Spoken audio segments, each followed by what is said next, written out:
endowed by our Creator with rights to life, liberty, and the pursuit of happiness, which nobody, no person, no group, no political party, not even our government, can take away from us. Hitler had a dream that his big business should dominate the world. He called his dream the New Order. We've already amended the Constitution dozens of times. Let's throw it away for a master plan run by a master state. Morgan is the largest group. Then there is the strong Kuhn-Loeb group, the Mellon interests, which have Westinghouse, DuPont with General Motors, and then there is Rockefeller, and 3 other groups, making up a grand total of some $82 From the nation's highest court that blocks people from suing when childhood vaccines cause harmful side effects. Not only because of their concentration of wealth, but through their strategic ownership of basic industries. Is a cartel in operation which not maybe did exist and did distort LIBOR for the benefit of the largest banks in the cartel. In spite of war, these companies... The U.S. Supreme Court upheld today a law that gives the drug companies immunity. We're just being told lies. That's what it comes down to. It is the largest rigging of prices in the history of the world by many orders of magnitude. The whole thing stinks. The whole thing stinks. The whole thing stinks. Lights! Camera! Action! To be or not to be, that is the question.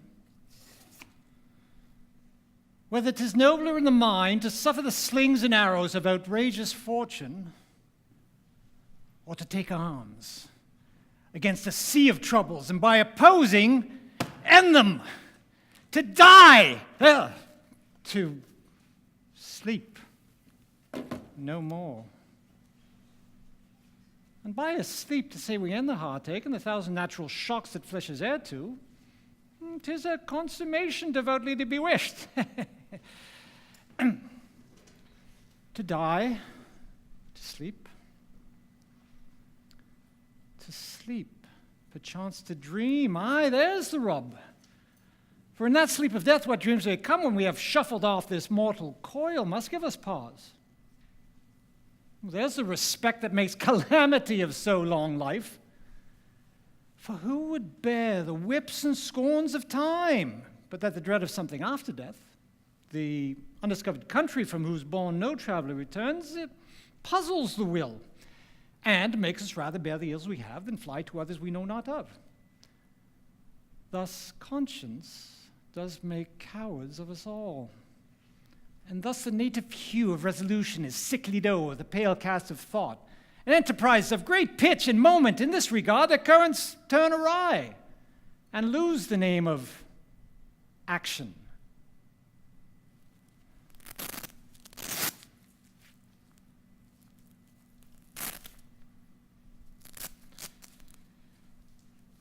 In Shakespeare's play, Hamlet was faced with the archetypal challenge of confronting an authority figure guilty of unspeakable crimes.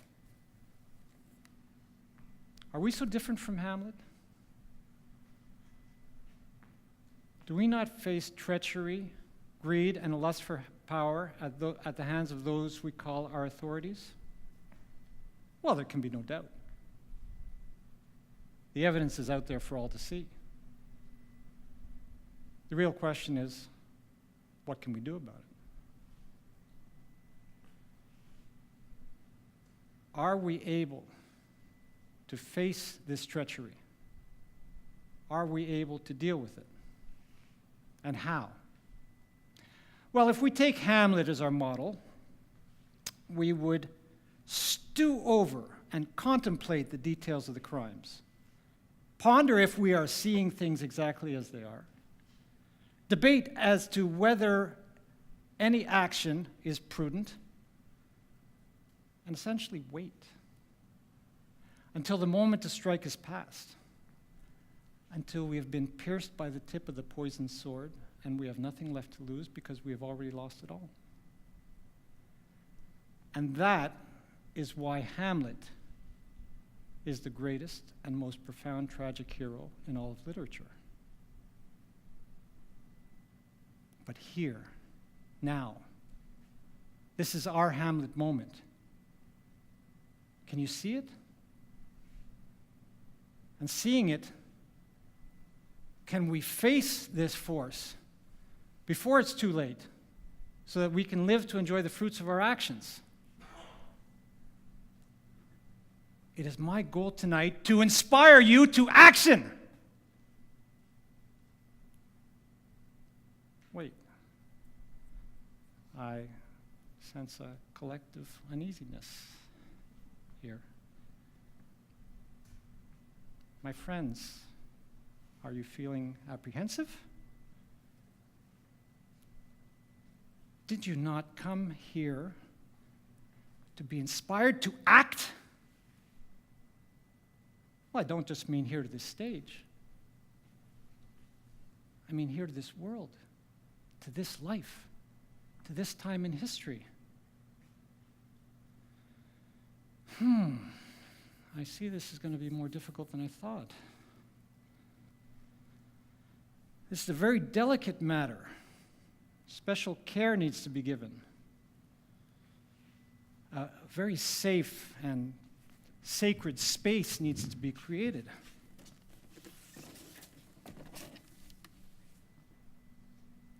And the proper mood, I believe. Maybe a little color? I'll check my wardrobe.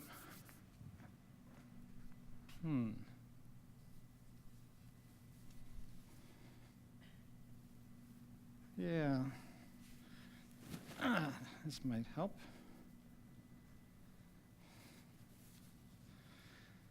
And what else?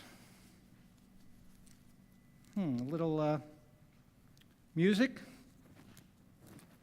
Some dance, perhaps? I don't know. Well, if I had ever been here before, I'd probably know what to do. What did I just say?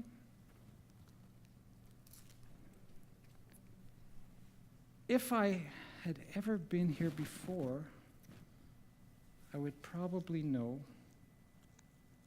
what to do. I just had one of those,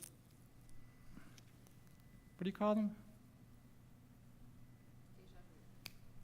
You too? Is it possible that a long time ago, in some timeless, placeless place, that we were all gathered together? Everyone's seated exactly where they are, and we all agreed to meet here together? Yes, to remember something important. Do you remember? Think. No. Feel.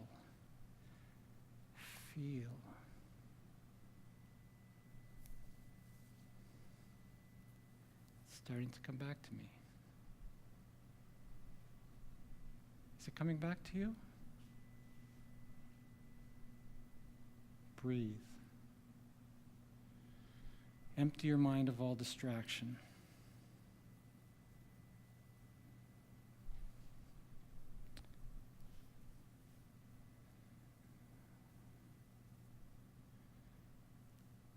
Just listen.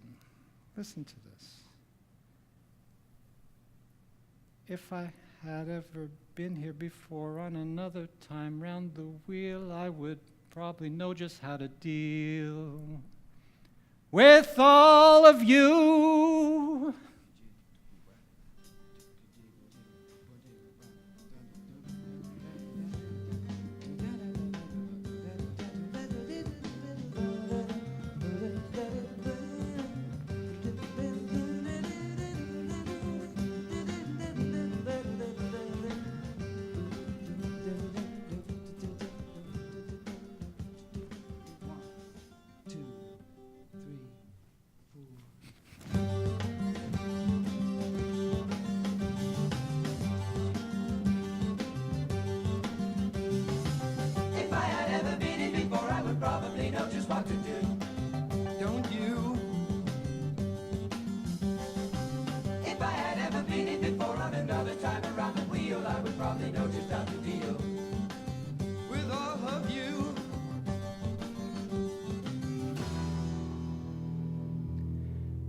And I feel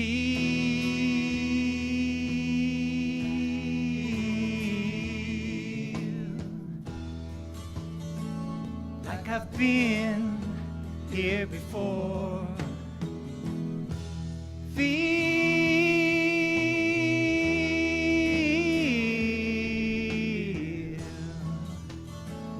like I've been here before.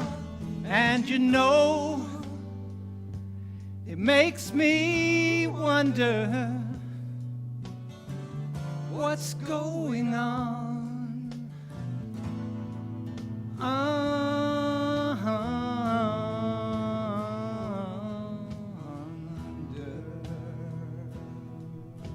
the ground.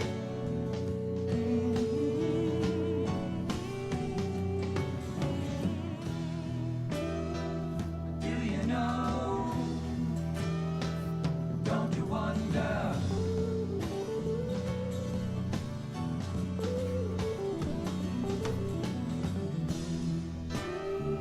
What's going on down under you?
Oh, hello.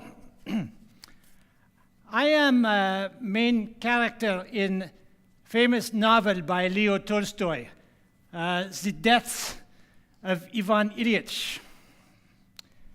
So, I guess you know my name and what happened to me.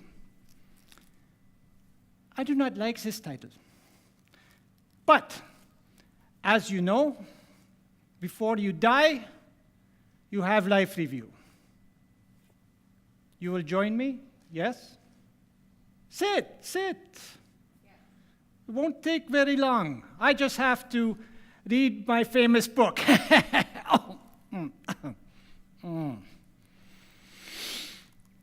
His father had 3 sons, of whom Ivan Ilyich was the second. Ivan Ilyich was neither as cold and formal as his elder brother, nor as wild as the younger, but was a happy mean between them. When he was at the School of Law, he was just what he remained for the rest of his life, a capable, cheerful, good-natured, and sociable man, though strict in the fulfillment of what he considered to be his duty. And he considers his duty to be what was so considered by those in authority. At school, he had done things which had formerly seemed to him very horrid, but when later on he saw that such actions were done by people of good position and that they did not regard them as wrong, he was able not exactly to regard them as right, but to forget about them entirely or not at all be troubled at remembering them. Having graduated from the School of Law and qualified for the 10th rank of the civil service, and having received money from his father for his equipment, Ivan Ilyich ordered himself clothes at Charmer's, the fashionable tailor, hung a medallion inscribed Respice Finem on his watch chain. Oh, you do not know famous Latin phrase, Respice Finem. It's mean, live so your life will be approved of after death. Words to live by. and with his new and fashionable portmanteau, linen, clothes, shaving, and other toilet appliances, and a traveling rug, all purchased at the best shops, he set off for one of the provinces where, through his father's influence, he had been attached to the governor as an official for special service. Ivan Ilyich soon arranged as easy and agreeable a position for himself as he had had at the School of Law. He performed his official task, made his career, and at the same time amused himself pleasantly and decorously. He eventually gained the position of examining magistrate, and in this position, Ivan Ilyich felt that everyone, without exception, even the most important and self-satisfied, was in his power, and that he need only write a few words on a sheet of paper with a certain heading, and this or that important, self-satisfied person would be brought before him in the role of an accused person or a witness, and if he did not choose to allow him to sit down, would have to stand before him and answer his questions.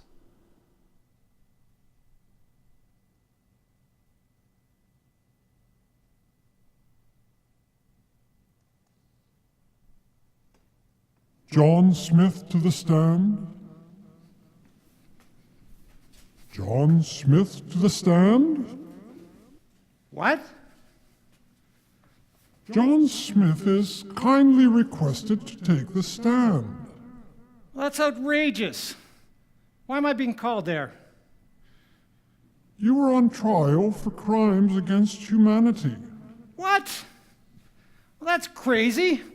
I haven't done anything. Precisely. That is why you are here. I've just minded my own business and... What? You are here because you didn't do anything. Well, fancy that. I demand to speak to my lawyer. Do you have a lawyer? Well, no. Pity. Damn bastards are too expensive. Wait a minute. I'm going to plead the Fifth Amendment. Ha! More in action? That's the reason you're here. All right, I'll talk. I got nothing to hide. Raise your right hand. I know. I promise to tell the truth, the whole truth, nothing but the truth, so help me God. Hey. How do you plead to the charge of aiding and abetting in the enslavement of humanity? Well, not guilty, of course. Of course. Mr. Smith, I think it might be pertinent to your case to provide you with a brief history of humanity. Hey, I'm not going anywhere. First, it is important to know that human history begins with evil. Before evil, there was no history, only bliss. When evil did arrive, it soon began to manifest in our world as the desire of one being or group of beings to dominate, control, oppress, violate, or enslave others. Evil inevitably seeks to establish itself as the authority. Human history is the chronicle of the various attempts of authority to enslave humanity. Since ancient times, hierarchies have been a most effective tool of control, where leaders with godlike status are on top, while various classes of people enjoy some limited status and power over those beneath them, in exchange for their complete obedience to those above them. Ultimately, a majority of the population is some form of slave. Yeah, but that's ancient history. We've evolved since then. We've abolished slavery. We have freedom. We have democracy. Freedom? Democracy? What's so funny? Oh, I thought you were joking. No, I'm not. Please step down for a moment, Mr. Smith. Loosen your tie. Have a bit of water. Splash them in your face, maybe. I see that you really don't know what's going on in your world. I would like to call upon a few expert witnesses that might help to enlighten you. Knock yourself out. It'll give me a chance to go to the bathroom anyway.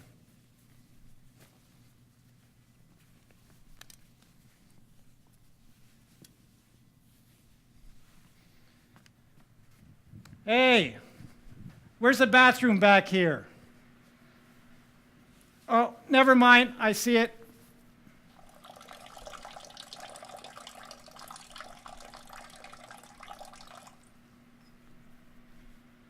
Well, go ahead, I'm listening.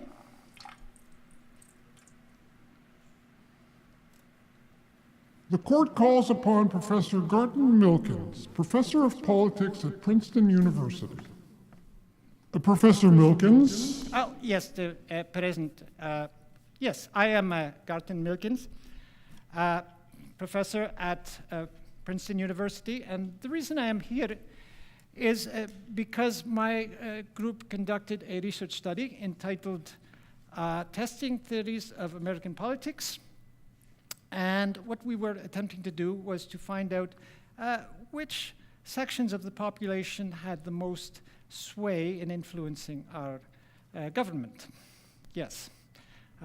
So what we did was we took policy changes, those are changes in the law, and measured the approval rating of two different groups. On the one hand, the general public, and on the other hand, the financial elite, the so-called 1%. And so I'd like to bring up the first graph, which indicates here, as we see that these policy changes, which took place between 1981 and 2002, a total of 1,791 were measured. And we found that of these policy changes, 81% were approved of by the financial elite, and 64% were approved of by the general public. This gives us a bit of an indication that while the financial elite have a little bit of sway in terms of government policy, the general public is still very well served, and over half the time they get what they want. But statistics can be misleading, so we decided to try a different metric and measure these two groups against each other in such a way as this. When the policy change was approved of by the financial elite but not the general public, it was implemented 76% of the time. However, when it was approved of by the general public but not the financial elite, it was implemented 0.03% of the time. This is statistically insignificant. It's this little yellow line. You might be too far to see it. And what this demonstrates to us is that the government does not respond to the will of the general public. So what does this say about our democracy? Democracy? No, we have discovered that we live in an oligarchy, a classic oligarchy, not a democracy. You see, the financial elite is being served every time there is some kind of disagreement as to policy, which leads us to wonder what the government is doing. But what they are doing actually is spending most of their time and money convincing the general public that what is good for the financial elite is good for them. You see, this is what they're doing. This is their job. And we might consider politicians very stupid and somewhat inept, but doing this job, they have done pretty well so far. It can lead some people to believe that we are still living in a democracy. That is what they are paid to do, essentially. I thank you for your attention.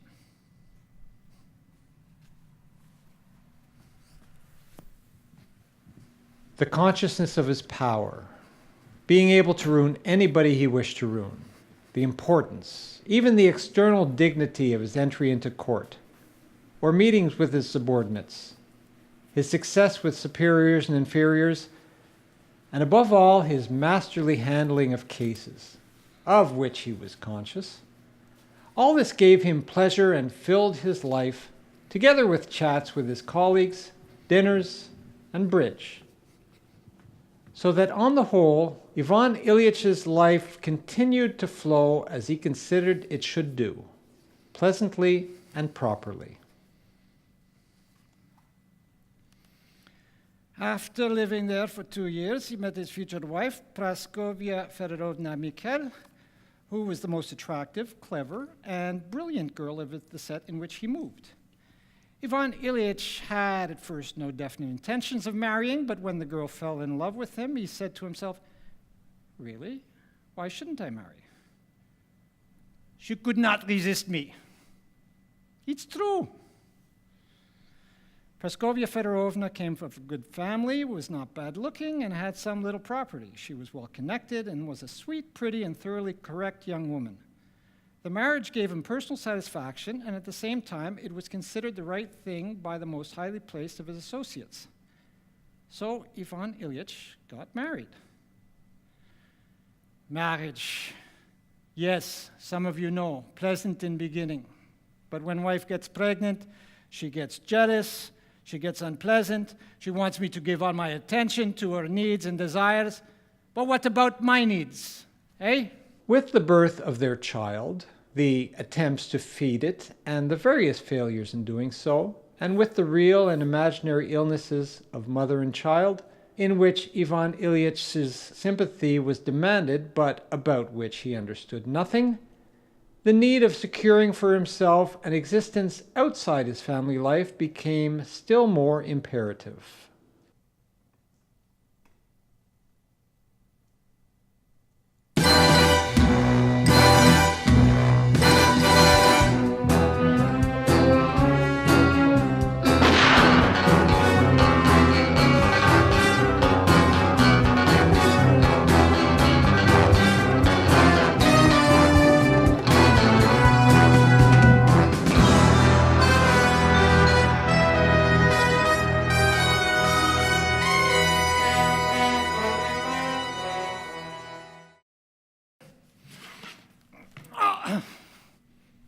We had bigger guns in those days. No, I'm not James Bond, okay? I was a spy long before that punk came around, okay? Oh. And anyway, this business isn't the way he makes it out to be, all that glitz and glamour. I'm here to tell you the way it really is, okay? And don't ask me my name. I've had so many names, I forgot the original one, all right? Why am I here? Why am I risking my life to tell you these secrets? Well, let's just say I had some mud on my wheel of karma, okay? Now, first off, we're just a bunch of paid stooges. That's all we are. And we don't work for the government. We work for an authority that runs the government, okay? When I started, they had me convinced that we had an enemy so deadly, so dangerous, I should risk my life for it. Turns out, half of these enemies are made up. Yeah, made up. Look at this group here, ISIS, huh? Supposedly homegrown terror organization. My bosses pay them. My bosses supply them weapons, train them, even send some of our boys alongside with them to fight. It's called a false flag operation. They do it all the time, all right?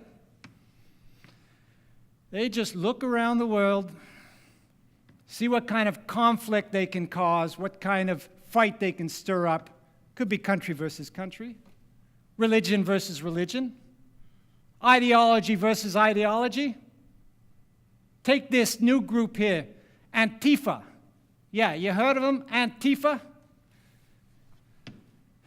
They're supposedly against violent fascist protests.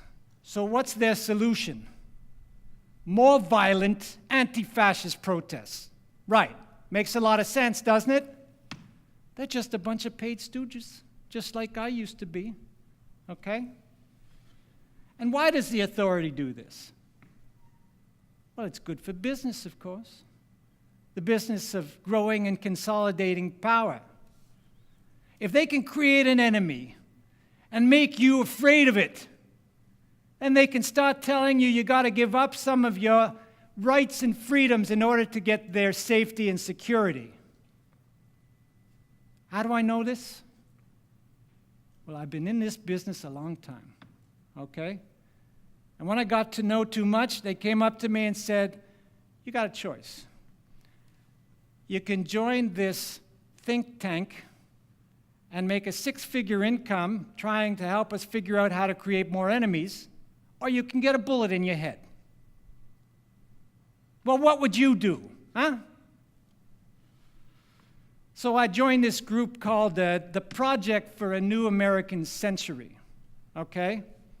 So when I joined at the turn of the century, they already had it in their minds they need to invade 7 countries in the next 5 years, including Iran, Iraq, Syria, Libya, in order to transform the Middle East to their military and strategic advantage.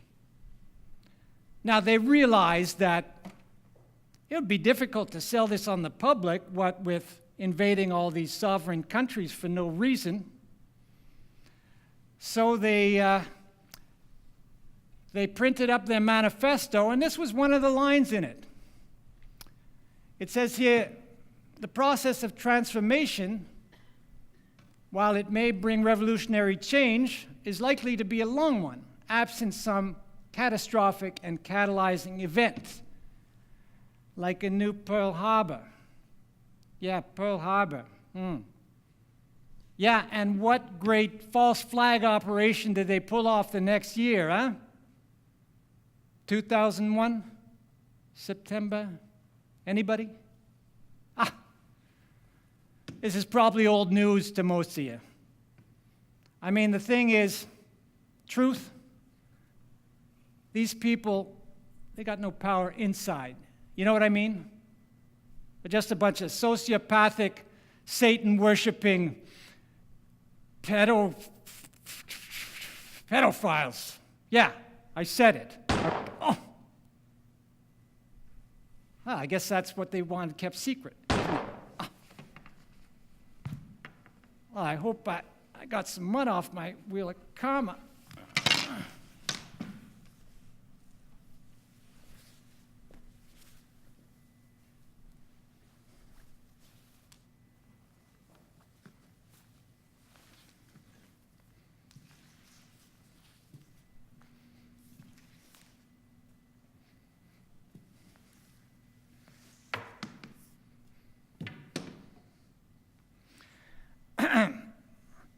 Now, where was I before rude interruption?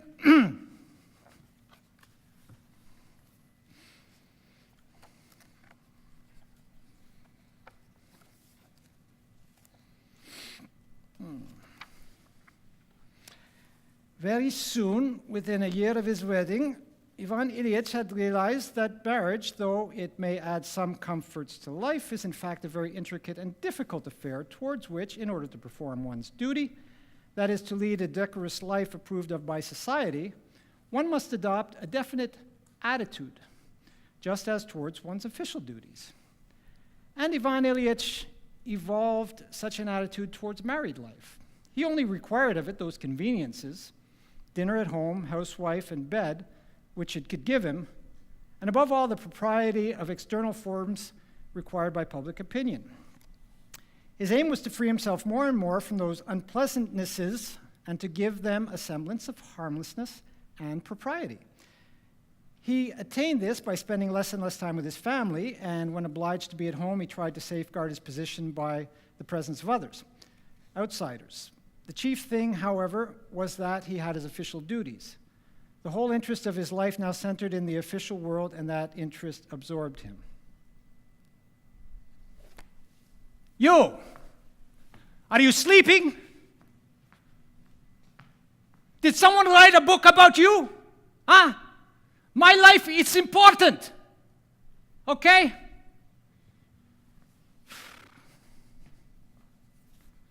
Yes, we will go to part you are waiting for, eh? You want to know how I die. Okay.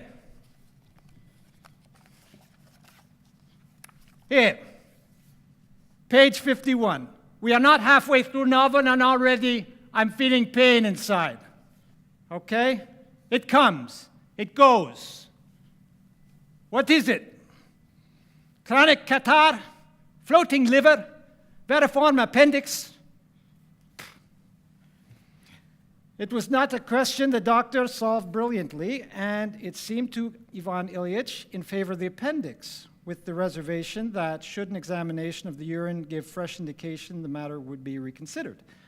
All this was just what Ivan Ilyich had himself brilliantly accomplished 1,000 times in dealing with men on trial. The doctor summed up just as brilliantly, looking over his spectacles triumphantly and even gaily at the accused. From the doctor's summing up, Ivan Ilyich concluded that things were bad, but that for the doctor, and perhaps for everyone else, it was a matter of indifference, though for him it was bad. And this conclusion struck him painfully, arousing in him a great feeling of pity for himself and of bitterness towards the doctor's indifference to a matter of such importance.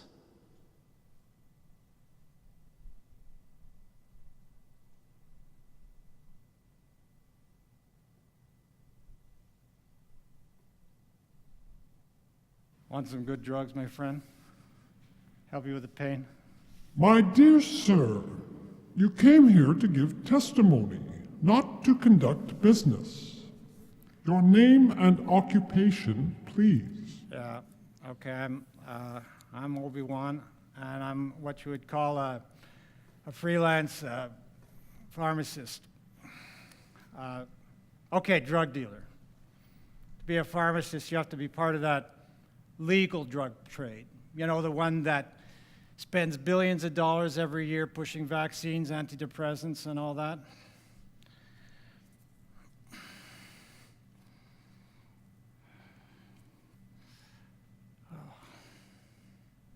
But those illegal drugs, whoa, that's what we need a war on, right? Interesting fact. Did you know that the consumption of properly prescribed pharmaceutical drugs is the third leading cause of death in America?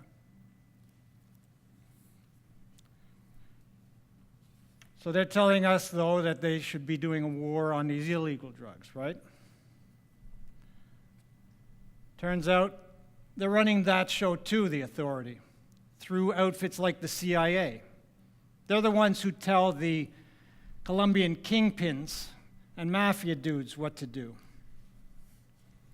This is all documented fact, man. Okay?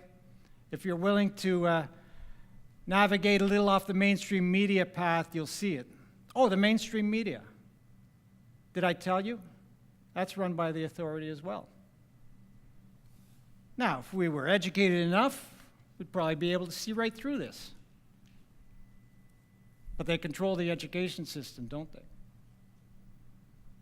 They decide on the curriculum. They decide what we're going to learn, what we're not going to learn. And basically, they just want us to learn to be slaves. All right?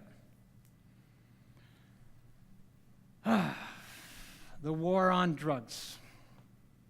It's really a war on us, the little guy. Okay?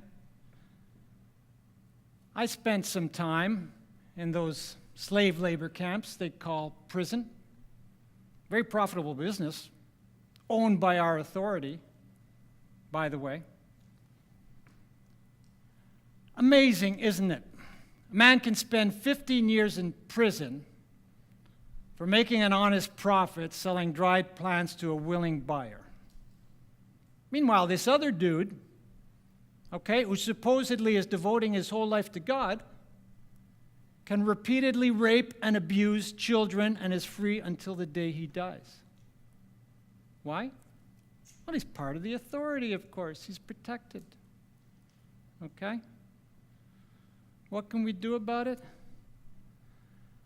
I don't know, man. But stop thinking our authority's going to do something about it, okay? Because they are it. Got it?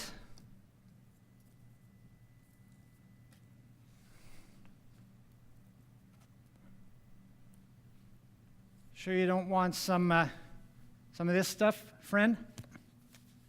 Huh?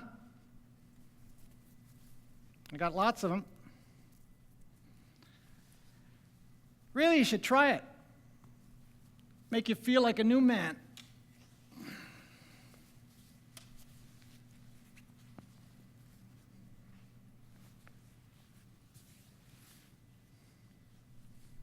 What's that got to do with me? I've been a good person.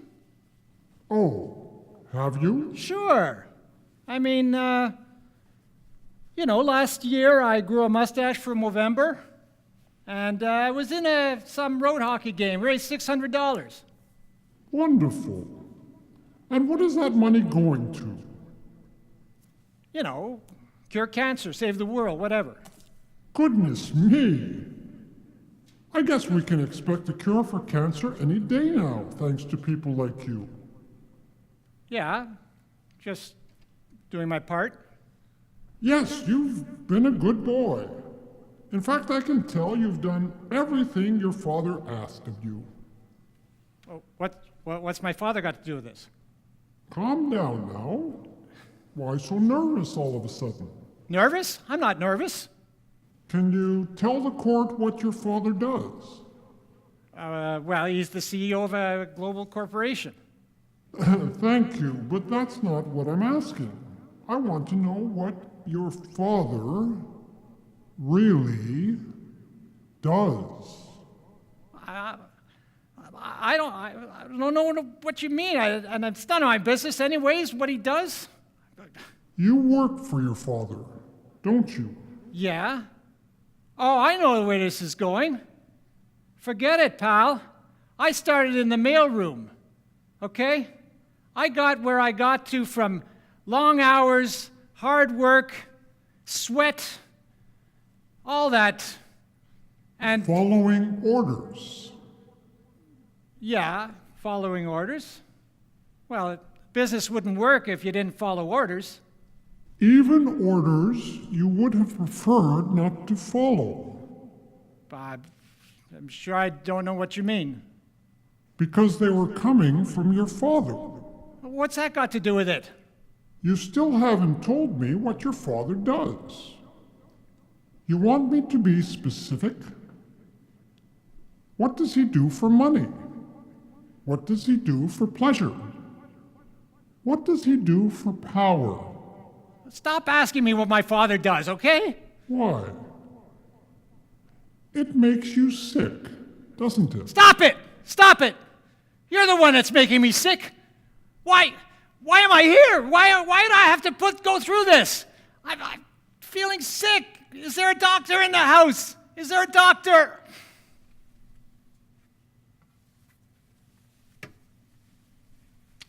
The pain in his side oppressed him and seemed to grow worse and more incessant.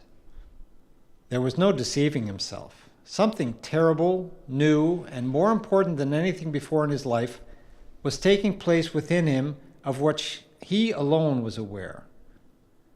Those about him did not understand or would not understand it, but thought everything in the world was going on as usual. That tormented Ivan Ilyich more than anything. He saw that his household, especially his wife and daughter, who were in a perfect whirl of visiting, did not understand anything of it and were annoyed that he was so depressed and so exacting, as if he were to blame for it. Though they tried to disguise it, he saw that he was an obstacle in their path, and that his wife had adopted a definite line in regard to his illness, that it was his own fault and was another of the annoyances that he caused her. Ilyich thought, it's not a question of appendix or kidney, but of life and death. Yes, life was there, and now it's going, and I cannot stop it. Yes, why deceive myself? Isn't it obvious to everyone but me that I'm dying? And that it's only a question of weeks, days? It may happen any moment. There was light, and now there's darkness. I was here, and now I'm going there. Where? A chill came over him. His breathing ceased, and he felt only the throbbing of his heart.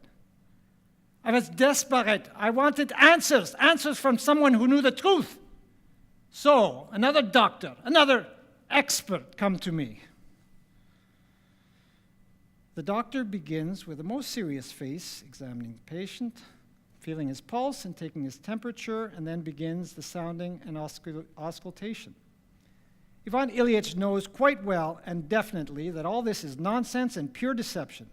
But when the doctor, getting down on his knee, leans over him, putting his ear first higher then lower, and performs various gymnastic movements over him with a significant expression on his face, Ivan Ilyich submits to it all as he used to submit to the speeches of the lawyers, though he knew very well that they were all lying and why they were lying.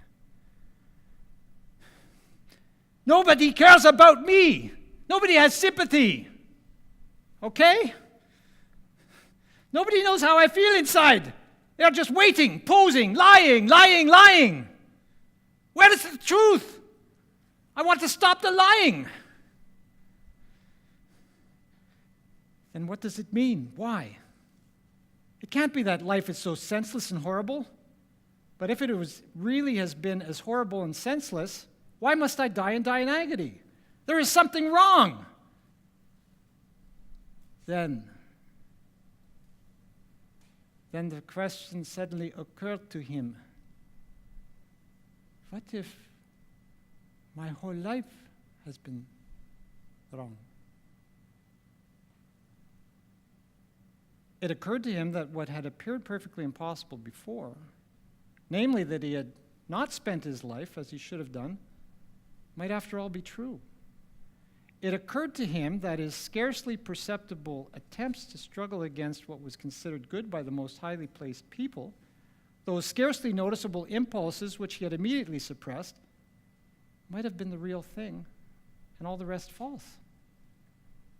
And his professional duties and the whole arrangement of his life and of his family and all his social and official interests might all have been false. He tried to defend all those things to himself and suddenly felt the weakness of what he was defending. There was nothing to defend. But if that is so, he said to himself, and I am leaving this life with the consciousness that I have lost all that was given me, and it is impossible to rectify it, what then?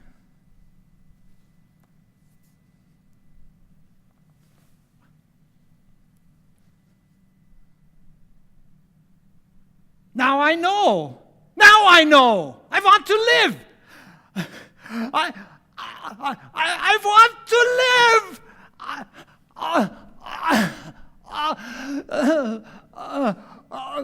live.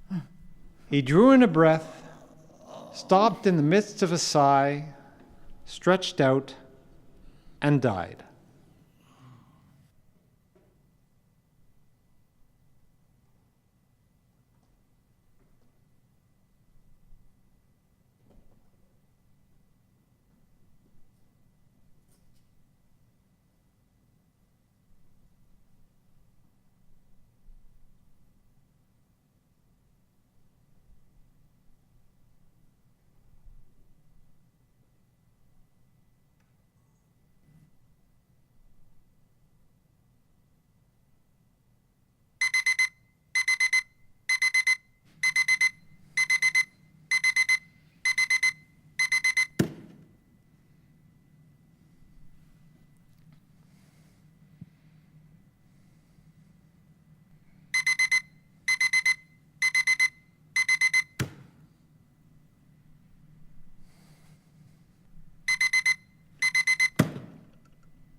No, it's not the end. We are still alive, you and I. Alive, yes, but are we awake? When those scarcely perceptible impulses arise in us, do we simply hit the snooze button?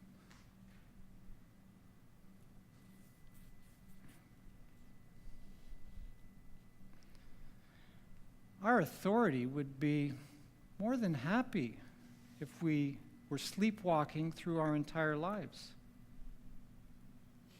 never wondering what's going on, never fathoming what we're really entitled to, never questioning how life could be different.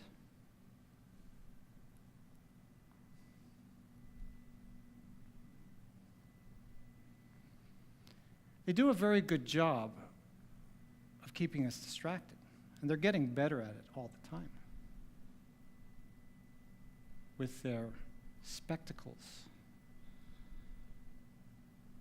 It's kind of easy to become more of an observer of life than a participant, isn't it? And when we're not watching these spectacles, we're talking about them. Go up to a buddy and say, "Hey, what's with those Jays, man?" And you're right into a lively conversation. Go up to him and say, "Hey, do you want to hear about my vision for a better society?" And he's like, "What planet are you on?"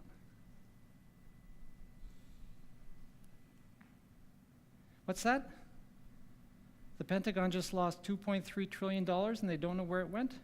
Huh. That seems like a lot of money. Oh, did you see that new princess on Game of Thrones? Huh. And hand in hand with the entertainment is the advertising.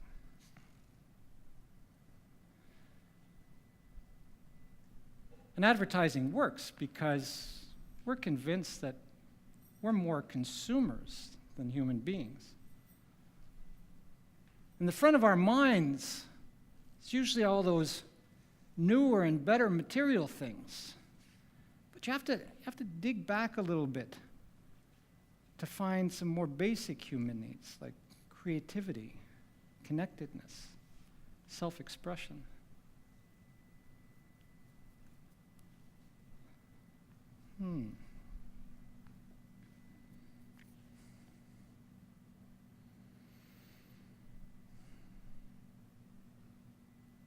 What's my line, Ryan? 10 years ago, was that a good movie? I reserve the right for true brain farts and one costume malfunction, okay? Just so that you know. About 10 years ago, I decided to get rid of my TV. And it was great. No more of those ads, those high-pitched ads telling me what I need. I've got the internet. I've got YouTube. I got free content. It's great. No ads. But our authority doesn't miss a trick. I'll never forget the first time I'm watching YouTube, and it's like, what's that? An ad? An ad on YouTube? What? How? Who? What? Oh, what's this? There's a skip ad button. Oh, it's gone. Okay. And they kept coming. Skip ad, skip ad. Kept skipping the ad. Okay. And then suddenly, they're getting a little better, more interesting. Sometimes I don't skip it. And sometimes the skip ad takes a little longer. And I think to myself, they're testing us. They're testing us. They are trying to see how long we'll watch an ad to get to our content. They are keeping all these fancy stats and planning their next move. They're acclimatizing us to it. It kind of reminds me of that story of a frog that sits in water, and if you raise the temperature slowly enough, the frog doesn't notice a change in temperature. And eventually, the water's boiling, and the frog stays in there and boils to death. Are we not like that frog? Are we not allowing the authority to lull us into unconsciousness, while behind the scenes they're slowly and meticulously taking away our rights and freedoms so that eventually we end up enslaved, completely enslaved? This segment of the show is brought to you by the book Parables for the New Conversation, a spellbinding odyssey through metaphor and prose, personal sagas, and historic events where together author and reader... We got to talk about your timing, okay? Anyway, if the authority is so powerful, you might ask, well, how come they haven't won yet? How come we're not completely enslaved? Well, the reason is because throughout our history, there have been a few people who were not fooled. A few people who could see the truth. And they were willing to act. And they were willing to speak out. And those people we call heroes. Now, just who are those heroes? Well, we're about to find out as we start a new episode of Name That Hero!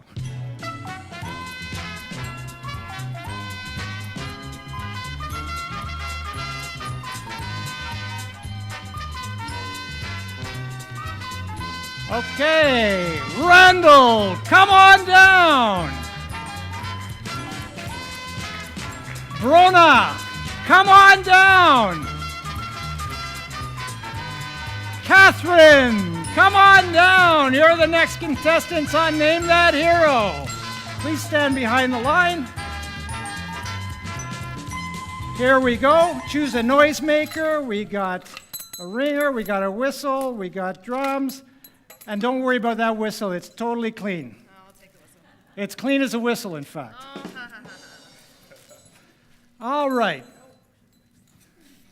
Thank you for coming, and let's get started. Everybody knows you ring in with your noisemaker to answer the question. We're going to have 5 questions. We're going to try to determine from some clues who the hero is. Are you guys ready? Audience is ready? Okay, number 1. This is a quote. I have a dream. Yes. Martin Luther King. There we go. You got one point. Excellent. Okay, the next one is going to be, we're going to have a video clue. A video clue. Who is this hero?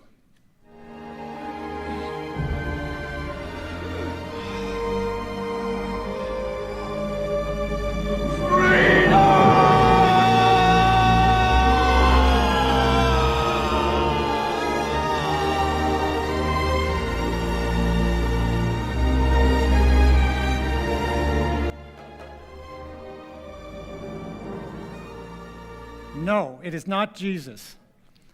Anybody? Don't recognize the film? And the hero is? Mel Gibson is not a hero. The hero is anybody? William Wallace. Very close. Here, you can hold this card, but you can't win the prize. So. Okay. We're on to number 3. And number 3 is another quotation from this famous hero. You must be the change you wish to see in the world. Gandhi. There you go. All right. It's 1-1, and we have Brona here. We're on to number 4, which is an audio clue. An audio clue. Here we go. We got a one ting before that whistle. John Lennon. Okay. Wow, we are all tied up with one question left, and this is a tough one. It's a quote from this famous hero, and he says, "The best road to progress is freedom's road." Okay, I'll give you another one from the same hero. Conformity is the jailer of freedom and the enemy of growth. Any guesses? You're allowed to guess. Abraham Lincoln. That's a very good guess. It's not right, but it's a very good guess. Okay, you're on the right track. We'll put it this way. What's his name? George Washington. No. The rights of every man are diminished when the rights of one man are threatened. Kennedy! There we go! And the winner is Broda. And she gets a prize, 2 hero biscuits. There's 2, I can have one. Thank you very much for participating. Do you want your whistle? Yeah, you can throw them all back in here. Thank you very much for coming out. Yes, you can.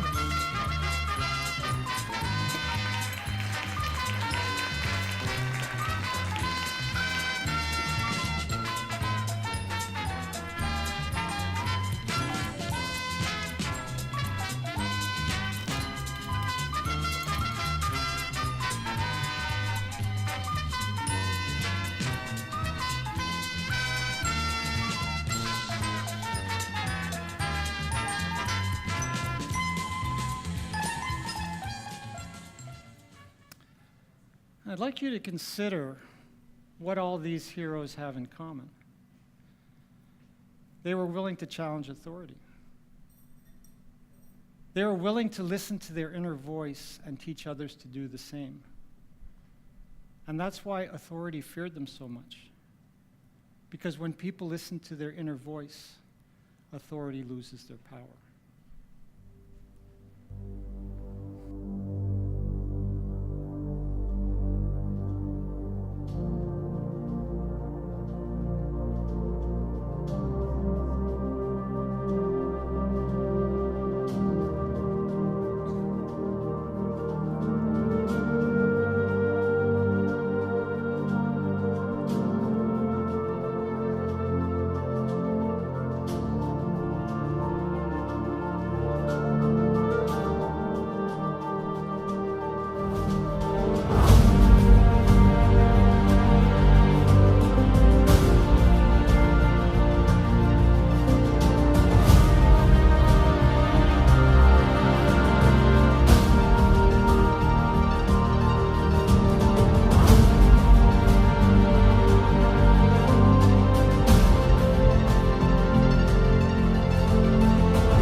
You don't understand. He's the boss. He always gets his way. He doesn't let anybody tell him what to do, especially his son. I mean, you haven't seen that face staring at you. You haven't heard that voice telling you what to do.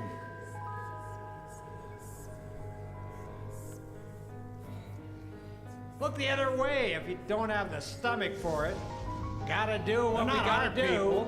You don't like people to be honest about this. No! You should consider yourself lucky. Be honest. No! You enjoy it. Relax. You gotta do what we gotta do. Look the other way. No! People to be honest. You should consider yourself lucky. You enjoy it. Just relax. You're one of the people who enjoy it. Contradicted. You should consider yourself lucky. Not really. You're one of the people that you don't son of mine. You enjoy it. What we gotta do. Enjoy it. Didn't you? What we gotta do.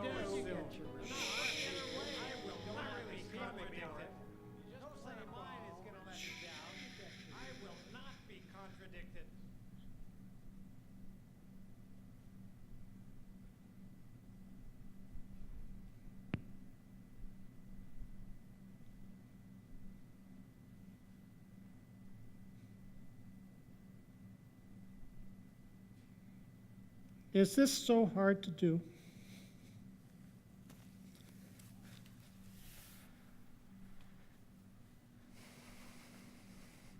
No, I don't mean the headstand. I mean the silence. is it's so hard to turn off the noise for just a minute so that we can think about how we want our lives to be, about what we really came here to do. No time to pick up the kids. Boss wants this Don't done forget, by renovator Friday. is delaying kitchen another Gotta week. buy a gift for Gotta the Hey! get daughter. her food fixed. She came to Katie's The party. noise last is year. driving me Be crazy. quiet! Oh, sorry, I lost it a bit there. What I really meant to say was,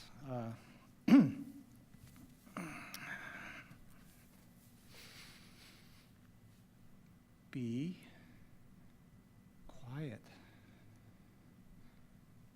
Be quiet. Allow yourself to connect to the stillness of your inner body as the greatest gift you could give yourself. And as a consequence, as the greatest gift you could give humanity. In the practice of yoga, this stillness allows you to feel the underlying connectedness you have with all things. Now, don't take that to mean that yoga is an endorsement of inaction. Such is not the case. The Sanskrit word karma literally means action. And it teaches that all action and inaction has its consequences.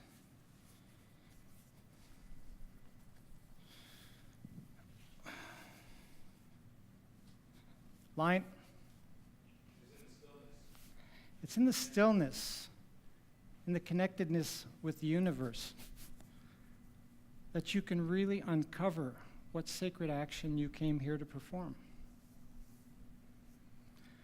Perhaps nowhere is this elaborated upon with more nuance and elegance than in the yogic scriptures, the Bhagavad Gita, which is widely considered the most sacred and illuminating text in all of Hinduism.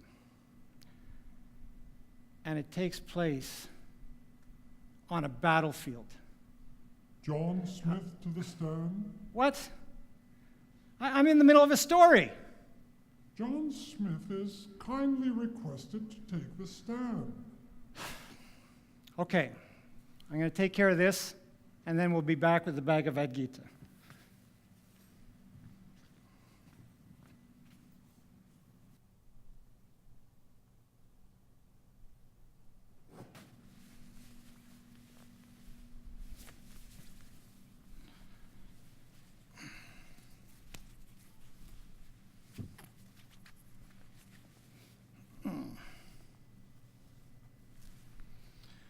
Okay, where were we?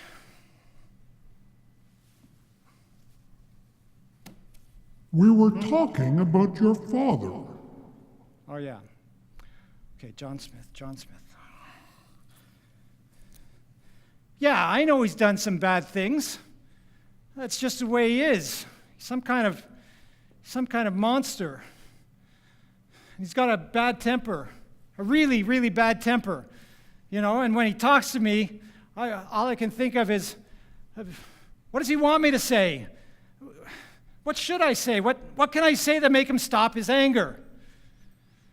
No, I haven't told him I think he's doing wrong.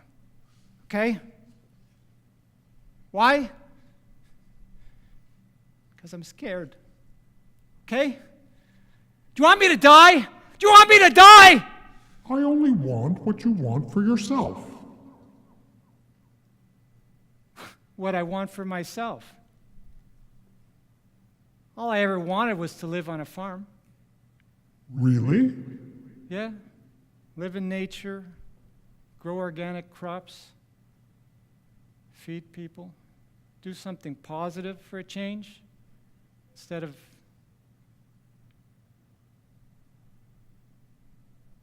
Does the defense rest? Yes.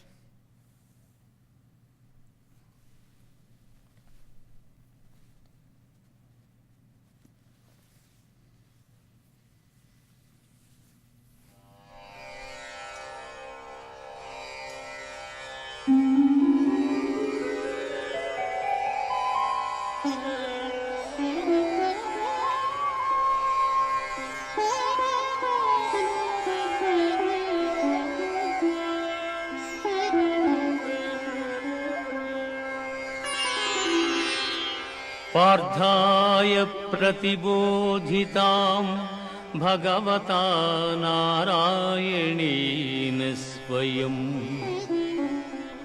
व्यासेन ग्रथितां पुराणमुनिना मध्ये महाभारतम्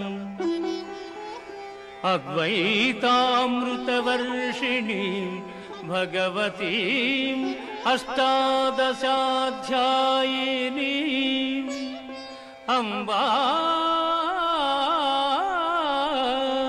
त्वामनुसन्दधामि भगवद्गीते भवद्वेषिणीं भगवद्गीते भवद्वेषिणीम्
Behold, Krishna, our enemy gathered in the distance.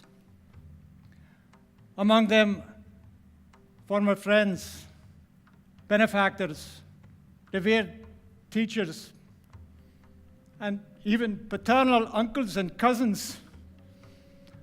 All of a sudden, I am overwhelmed by my emotions. My arms and legs are heavy, Krishna. My mouth is dry and my hair stands on end. And my body is shaking. Do you see? I can barely hold my bow. I see bad omens for our side, Krishna. I can't see any good coming from slaying my relatives. I don't desire a victory or a kingdom or pleasures. Of what use are they? Of what use is life, Krishna? I know they are overcome by hatred. I know they are blind to the evil in their treachery. But does that justify my being blind as well? If I step onto the battlefield, unarmed and unresisting, and they attack me and they kill me, so be it. Death would be better for me. Arjuna, where does all this despair come from? This egocentric self-indulgence at a time of crisis is unworthy of you. You are a highly evolved, cultured man who is supposed to live a truth-based life, a life of dharma. And yet your confused mind is unbalanced and would not know truth if it hit you over the head. I know you are astounded by my lack of commiseration, but you must not yield to this feebleness. Truth and right can never be obtained by the weak. You are a great warrior, a proven winner. Cast off this faint-heartedness, O scorcher of enemies. I cannot believe you are telling me to fight. How? If I kill them, I would not care to live, Krishna. It would be better to be killed myself. Oh, I don't know which way to turn. Either way, winning or losing, this battle I lose. I'm so utterly confused as to what is my dharma. I'm asking you to help me, Krishna. Don't just tell me to go out and fight. Please instruct me, Krishna. Show me the way. You may grieve sincerely, Arjuna, but it is without cause. Your words may seem wise, but the truly wise one grieves neither for the living or the dead. There has never been a time where I, or you, or any of these kings and soldiers here did not exist, and there will never be a time when we cease to exist. Physical bodies appear and disappear, but not the soul that lives within them. The wise person does not get caught up in the delusion that he or she is this body, Arjuna.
You can do no greater harm than fail to follow your inner truth.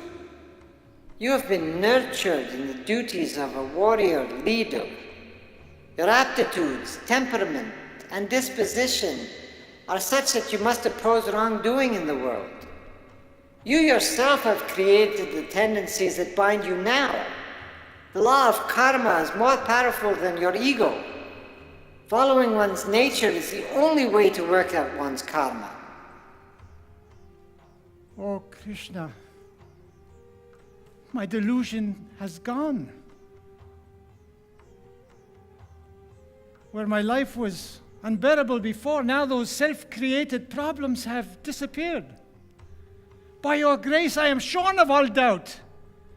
My power and joy have returned to me.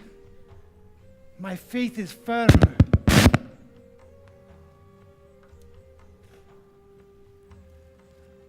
I am aware of my true reality and committed to my dharma.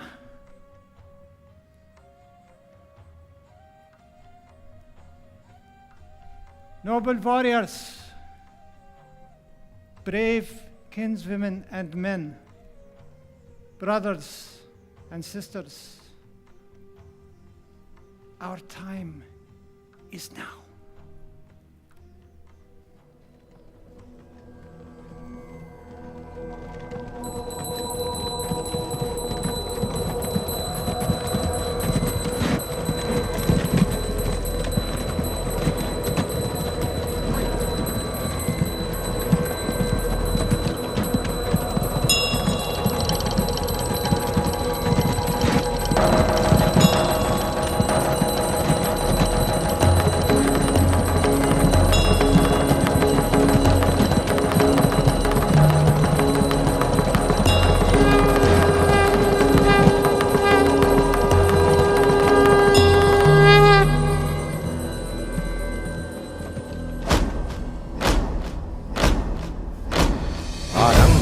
प्रचंड बोल मस्तकों के झुंड आज जंग की घड़ी की तुम गुहार दो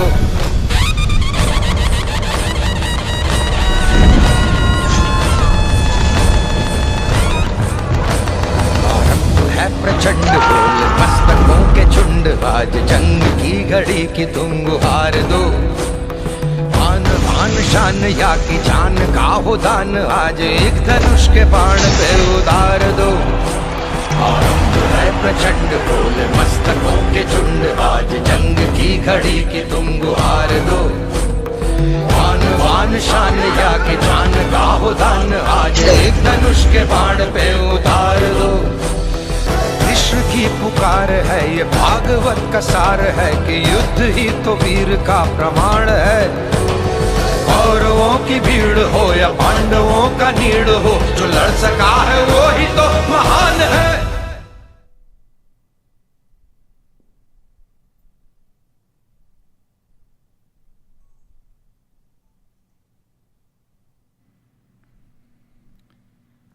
One of the core messages of our great spiritual teachings and noble writings in our history is to transcend the ego and follow our inner voice.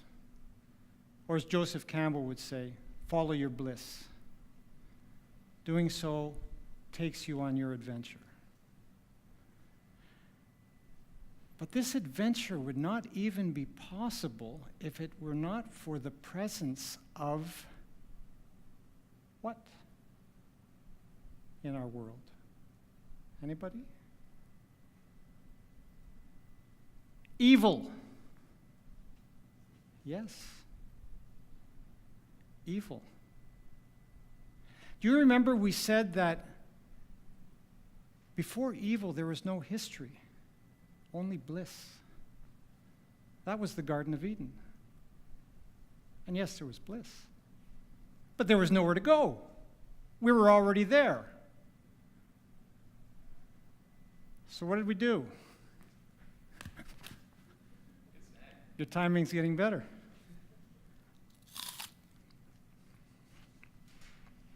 Yeah. We took a bite from the fruit of the tree of the knowledge of good and evil. And in so doing, we laid the foundation for both our personal and our collective journey back to the garden. And so all the world is indeed a stage. And we are the players who each have a part, a role, a purpose. What that purpose is, only you know. Don't let anyone else tell you otherwise. You are your own authority. And so, as we fret and strut about the stage, searching our purpose, taking wrong turns and dead ends and a multitude of diversions, but that moment, that precious moment, when you take a small step towards the light, towards a higher truth, you bring all of humanity an inch closer to our destination. Being able to actually experience these rapturous, sublime moments is what it's all about. It's the game of life. And really, it's the only game in town. So some people might say, well, if it's just a game and we knew it, then why would we bother playing? Well, imagine the coach of a team that's going into the World Cup final, gathering his players on the sidelines, ready to go in, and he tells them, by the way, this is just a game, eh? Do you think anyone would want to stay on the sidelines? There is one thing that does have the power to keep us on the sidelines, and that's our fear. Our fear. If you're feeling fear as you're following your inner voice, that's actually a sign that you're on the right track. And if you persevere, you not only begin to fulfill your own deepest inner desires, at this particular time in history, you also help to bring humanity from childish dependence to sovereign adulthood, free from the bonds of external authority. On that note, I think it's time to put John Smith out of his misery.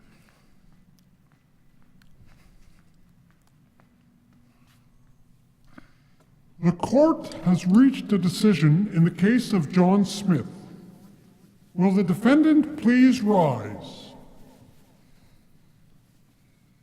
On the charge of aiding and abetting the enslavement of humanity, the defendant is found not guilty. I know, I just couldn't... What? Not guilty? Yes. Not guilty by reason of being human.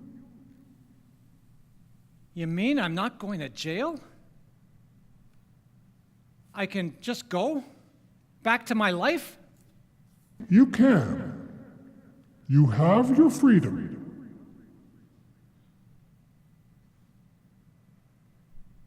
Well, if that's true, how come I don't feel free?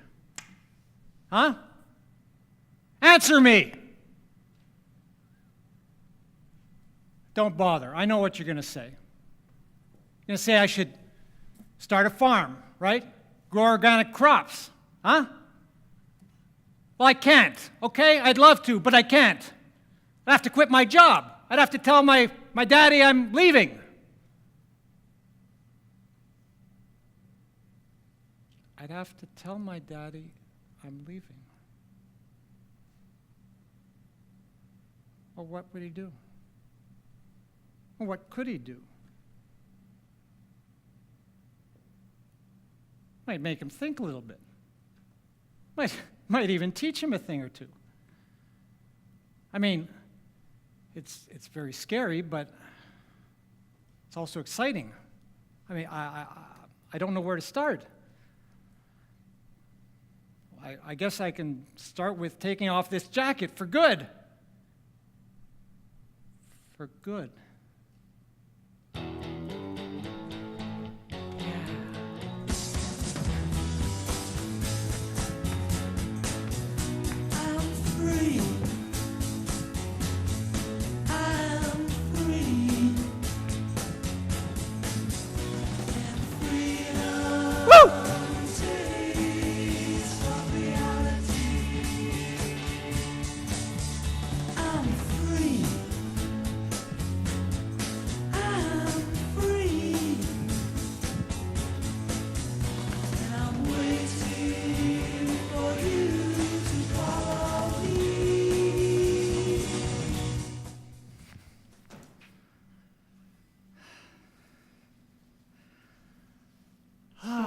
So, you've found your purpose? Oh, I'm not John Smith anymore. I know who you are.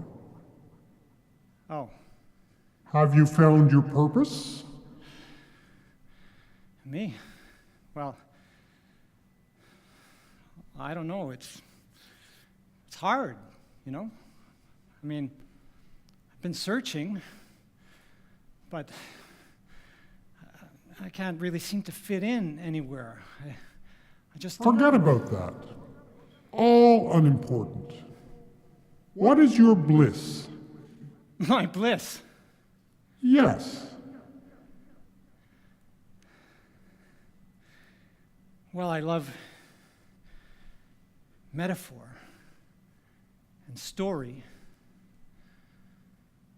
In fact, whenever I learn something new or have a great experience, my mind automatically thinks, what analogy, what story can I tell to pass that on to other people? I mean, what's great about story is it touches people at the level of emotion, right? And they can just take from it what they will, what they're ready for. I want to be that storyteller. That would be my bliss. So, what are you waiting for? And cut.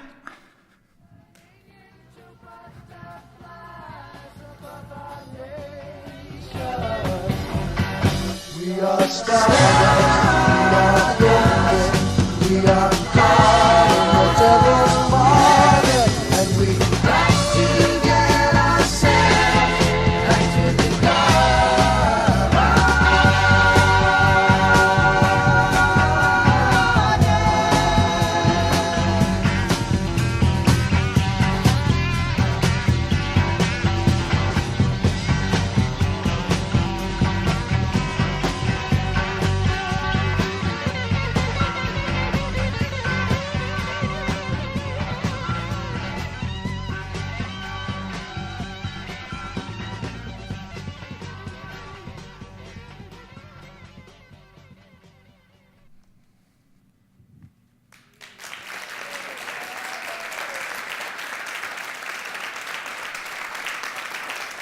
Thank you very much. I'd like to thank Joe, Technical Director, Ryan, Stage Manager, Catherine, Front of House, Anthony helped me build the chariot,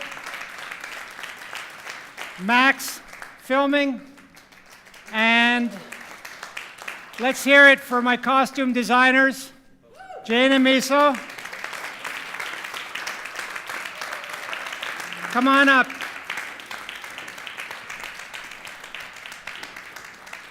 I'd like to thank Christine, Barry, Jesse, and Manon for coming all the way from Florida, and everyone else who came. And finally, and their mom, Chung-hee, who came in, and I told her, just as she came in, I need someone to help me with costumes. I've done the runs. It's been terrible. The clothes have been all over me. I need some help, please. So she sacrificed the show to come behind for me and really saved it. And finally, I would love to thank my wife, Hyun, for everything she's done to allow me to prepare this show. She's been absolutely fantastic.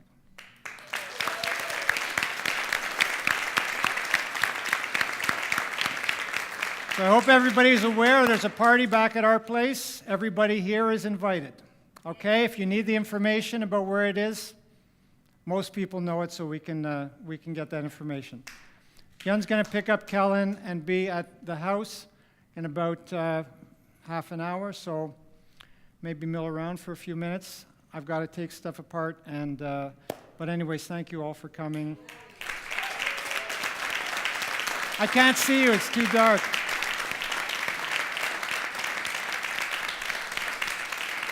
There we go.